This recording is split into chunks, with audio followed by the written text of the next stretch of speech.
Здравствуйте, дорогие подписчики, здравствуйте, дорогие гости канала, на котором я обозреваю автомобиль Havail i6 2021 года, выпуска третьего поколения. Тем, кто впервые на канале, я хотел бы сказать, что я как владелец этого автомобиля обозреваю сейчас только его. Поэтому, если вас интересуют какие-то другие темы по этому автомобилю, ниже будет список по другим темам, в которых я обозреваю этот автомобиль. Сейчас погода изменчива. То очень сильная жара невыносимая, то дожди и пасмурно.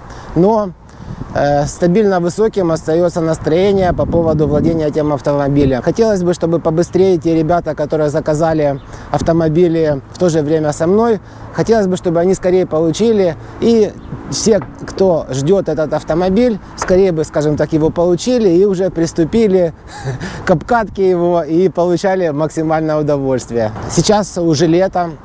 Жара порой достигает своих максимальных значений, которые это возможно.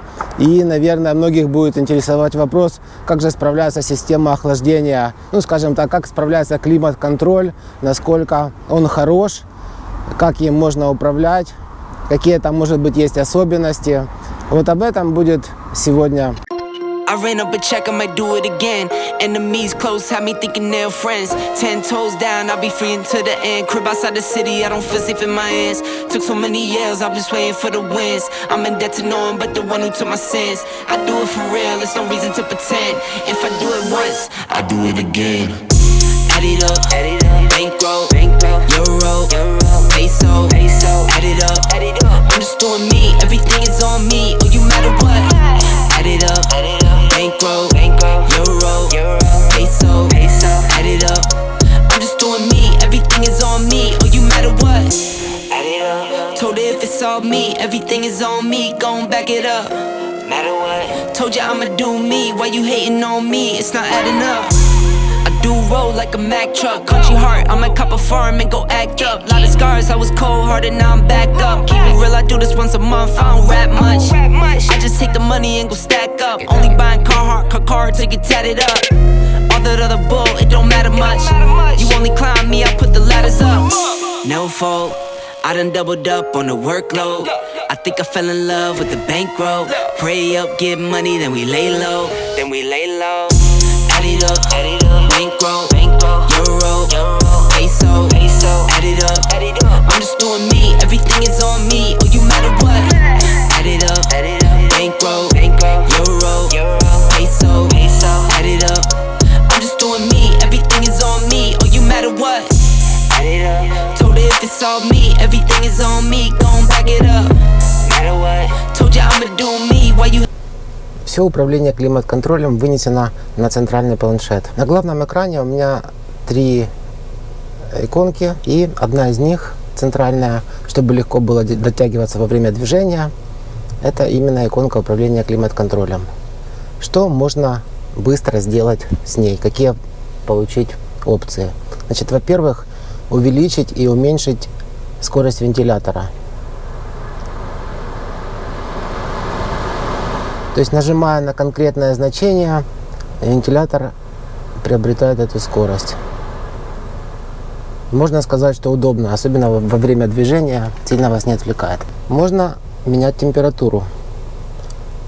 Температуру можно менять как поднятием или опусканием ползунка, так и плюсиком и минусом.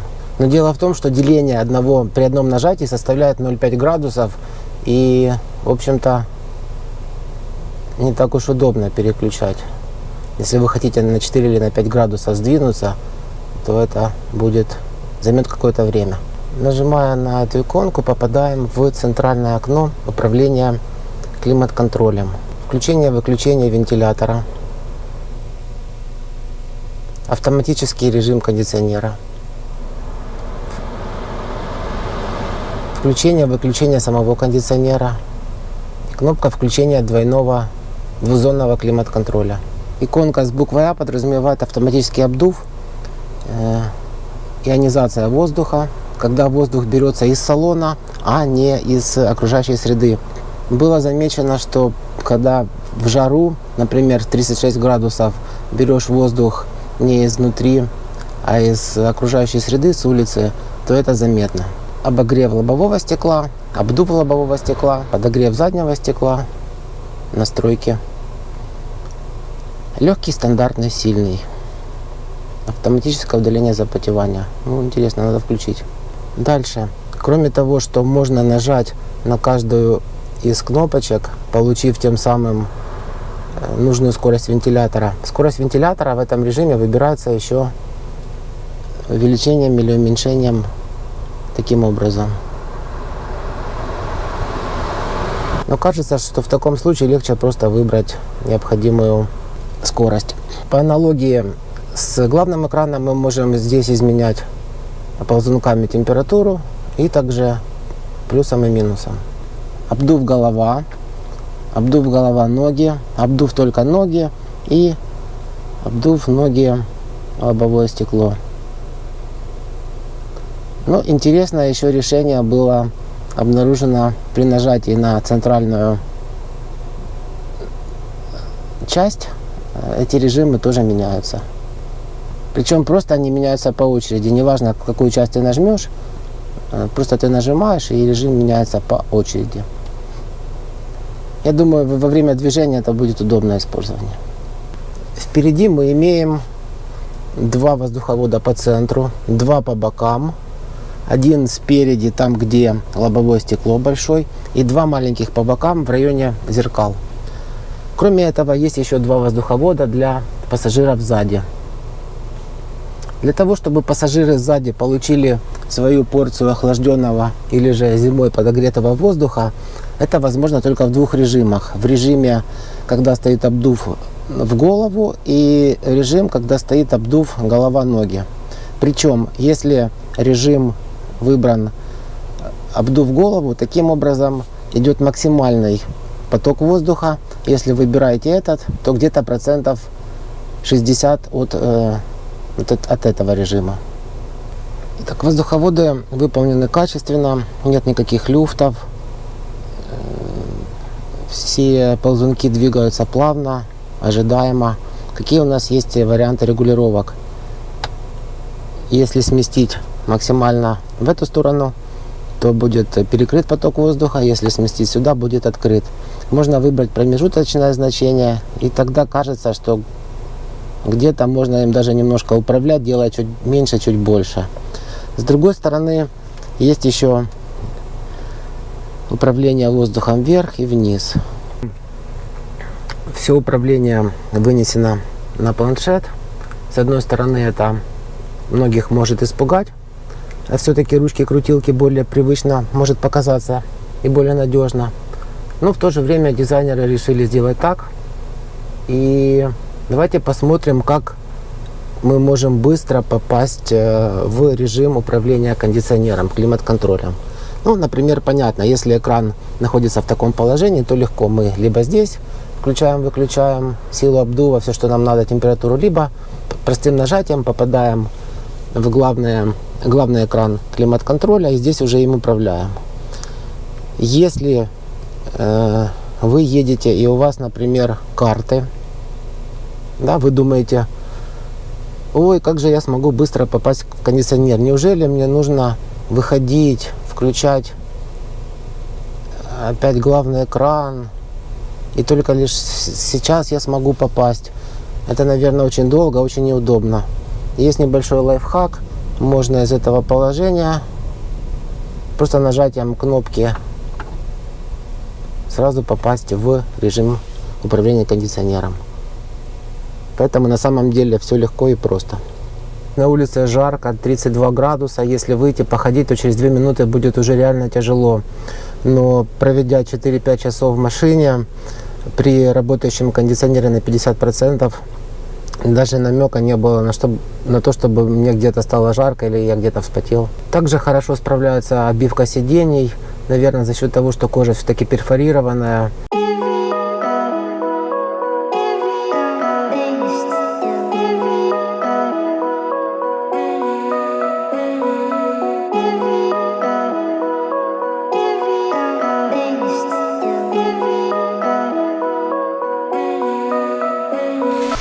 С обновлением прошивки мы получили следующее изменение. Во-первых, произошло полностью перезагрузка устройства и сбросились данные о расходе бензина. То есть теперь все пишется заново. Также рабочий стол сбросился до заводских настроек и пришлось заново эти 3 иконки возвращать на место. Полноценный Android Auto. Во-первых, исчезла надпись «Демо». Во-вторых, он работает стабильно. В демо-режиме Android Auto постоянно зависал и приходилось перезагружать устройство или отключать телефон. Просто экран не реагировал. Один из хороших моментов — это то, что с карты теперь можно скроллить. Раньше это было недоступно. К тому же у Apple CarPlay сейчас я тоже не могу скроллить карты, они плоские. Поэтому Android Auto здесь выигрывает. Так вот выглядит. Можно настраивать рабочий стол, менять темы, переносить сюда какие-нибудь иконки и так далее, тому прочее. Этот стол тоже пришлось заново перенастраивать, потому что он был сброшен до заводских настроек. Дальше. В настройках системы я не заметил каких-либо изменений, кроме, возможно, лишь того, что в аудиоэффектах появилась возможность и не просто включить, а включить везде, либо сзади, либо спереди. По-моему, в прошлой версии было только лишь включить и выключить. Стоит отметить, что звук после обновления стал намного краше, он гораздо объемней, чувствуются басы, чувствуется весь спектр частот, звук стал сочный и реально очень сильно изменился в лучшую сторону. Теперь, когда уже Android Auto стал полноценный, то в режиме навигации мы получаем уже подсказки на экране, как это было раньше только у CarPlay. Стрелочки здесь и также само стрелочки на экране реакционном. Таким образом можно переключаться между приложением и картами. Очень хочется надеяться, что мы каждый раз с обновлением будем получать какие-то дополнительные фишки и, может быть, какие-то более глобальные, например, возможность управления смартфоном, либо же автовыезд с парковки и какие-то другие штуки, которые присутствуют на других рынках у этого автомобиля. Будем надеяться. По стукам здесь проклеил. Теперь здесь в этой части ничего не бьет. Тоже на скорую руку прихватил лентой. И в таком виде все тихо, идеально работает. И в таком виде полная тишина. Проблема устранена. На этом на сегодня прощаюсь. Всех крепко обнимаю. Мира вам, добра, удачи, везения. Всего самого лучшего.